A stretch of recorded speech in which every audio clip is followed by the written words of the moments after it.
कि बिहार में जाति आधारित गणना हुई। उस समय हमारे साथ बिहार के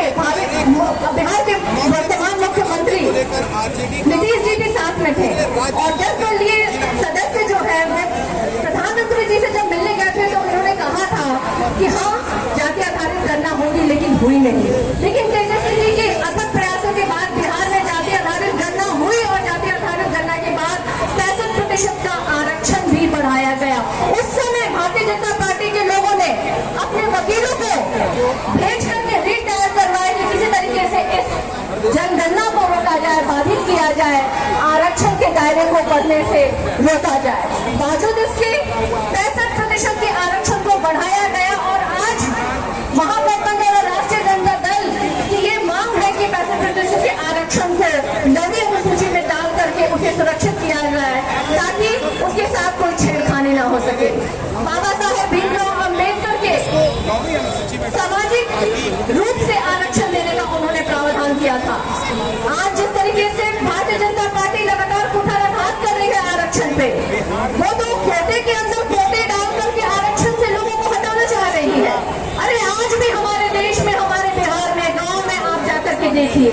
लोगों के घरों में बिजली नहीं है, लोगों के घरों में 3 वक्त का खाना नहीं बनता है।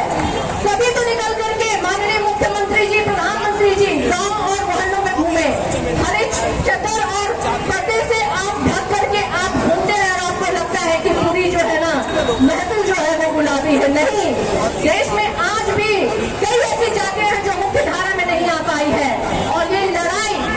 जो आज हम बाबा साहेब भीमराव अम्बेडकर की उस आरक्षण को जिसने आज सही मायने में रूपरेखा उसे बढ़ाया है, वो है हमारे राष्ट्रीय अध्यक्ष लालू प्रसाद यादव जी ने 90 के दशक में दलितों को, पिछड़ों को, वंचितों को, शोषितों को ये अधिकार नहीं था कि वो कुर्सी पे बैठे, वो मचिए पे बैठे। लेकिन राष्ट्रीय अध्यक्ष लालू प्रसाद यादव जी जब शासनकाल में आए तो उन्हीं गरीब दलित शोषित दलितों में इतनी हिम्मत हुई कि वो आकर कुर्सी पे बैठने लगे तो इनको जंगल राज दिखने लगा। भाई जिनको हमेशा उन्होंने अपने जूते के नीचे रखा है, जिनको हमेशा उन्होंने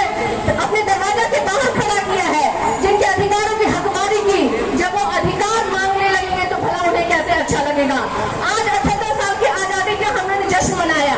आज भी हमारे देश में दलितों के मुंह पे पेशाब किया जा रहा है, दलितों को घोड़ी चढ़ने से रोका जा रहा है। आज भी दलित की स्थिति ये है कि वो खड़े होकर के अपने अधिकार की मांग नहीं कर पाते, मांगते हैं तो उन पर डंडे चलाए जाते हैं, उन पर लाठियां बरसाई जाती है और पुलिस नहीं सुनने वाली है, प्रशासन नहीं सुनने वाली है। हमारा ये अधिकार है, हम कोई भीख नहीं मांग रहे हैं, ये हमारा अधिकार है कि जो 65% आरक्षण का दायरा बढ़ाया गया है उसे नवी अनुसूची में केंद्र सरकार को डालनी पड़ेगी। जिस तरीके से 3 काले कानून कृषि को लेकर के आए थे और अंत में भारतीय जनता पार्टी को झुकना पड़ा, जिस तरीके से आप कई ऐसे जीरो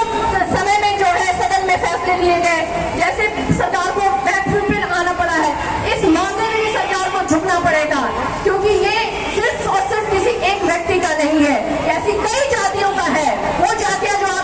आज भी मुख्य धारा में नहीं पाई है उन्हें आने का मौका मिलना चाहिए। हम केंद्र सरकार से कहते हैं कि जाओ सुन लो, ये आवाज दलितों की, शोषितों की, वंचितों की है, इसे आप अगर अनसुना करेंगे तो अभी तो आपका 4 से 10 सपना टूटा है, आने वाले समय में सुनने में आप सिमट के रह जाएंगे।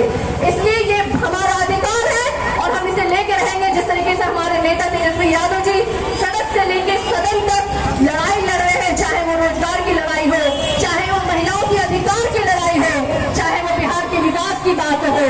हम सब पूरे बिहारवासी, पूरे देशवासी उनके साथ खड़े हैं और ये मांग करते हैं केंद्र सरकार से कि अविलंब इस 65% आरक्षण को नवी अनुसूची में डाल करके उसे सुरक्षित करे, अन्यथा हमारी लड़ाई ऐसे ही चलते रहेगी तब तक जब तक हम सफल नहीं हो जाते हैं। इन्हीं चंद शब्दों के साथ मैं आपको अपना प्रणाम पेश करता हूँ।